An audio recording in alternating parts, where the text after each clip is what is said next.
Bonjour. On se demande comment les managers font fonctionner des entreprises dans ce système un petit peu compliqué de télétravail ou de travail hybride. Vous êtes le directeur général de Ring Central France et c'est à vous que je vais poser la question. Est-ce que vous pouvez déjà en préambule nous rappeler comment fonctionne l'entreprise? Est-ce que tout le monde est en télétravail? Pouvez-vous nous résumer la situation dans votre entreprise? Chez Ring Central, en fait, on a une situation différente en fonction des pays. Au niveau du groupe, depuis le début de la pandémie, puisque nous sommes une société principalement américaine, les bureaux sont fermés, que ce soit aux États-Unis ou en Angleterre, par exemple.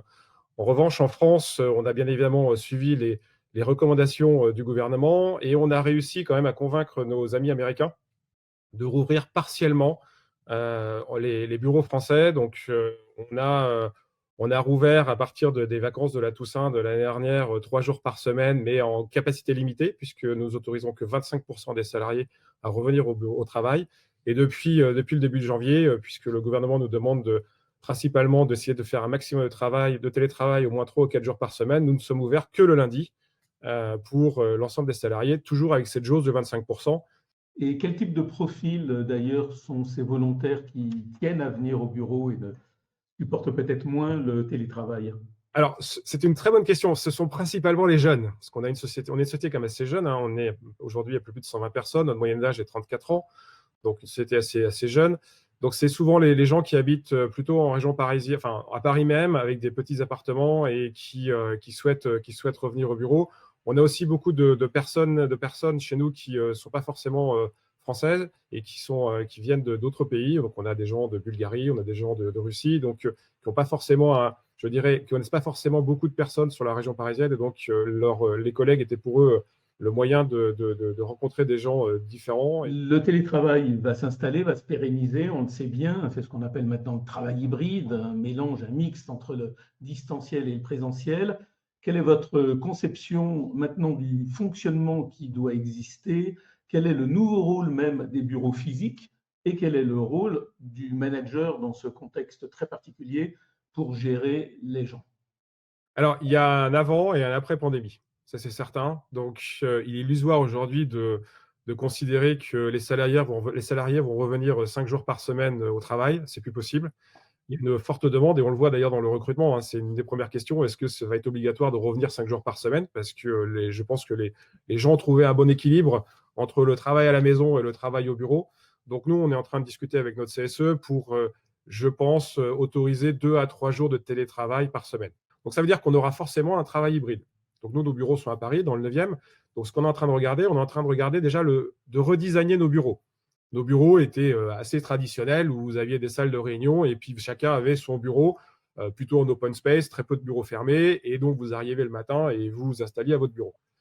Bon, aujourd'hui, apporter la même, enfin, à demander aux salariés de faire la même chose, à venir au bureau, rester devant son ordinateur, c'est quelque chose qu'il fait très bien chez lui dans des conditions qui sont des fois meilleures que celles du bureau, puisqu'il n'a pas ce temps de trajet et ces contraintes, et il a plus de liberté puisqu'il peut potentiellement récupérer un colis qui arrive par la poste ou quoi que ce soit. Donc il a un peu plus de liberté.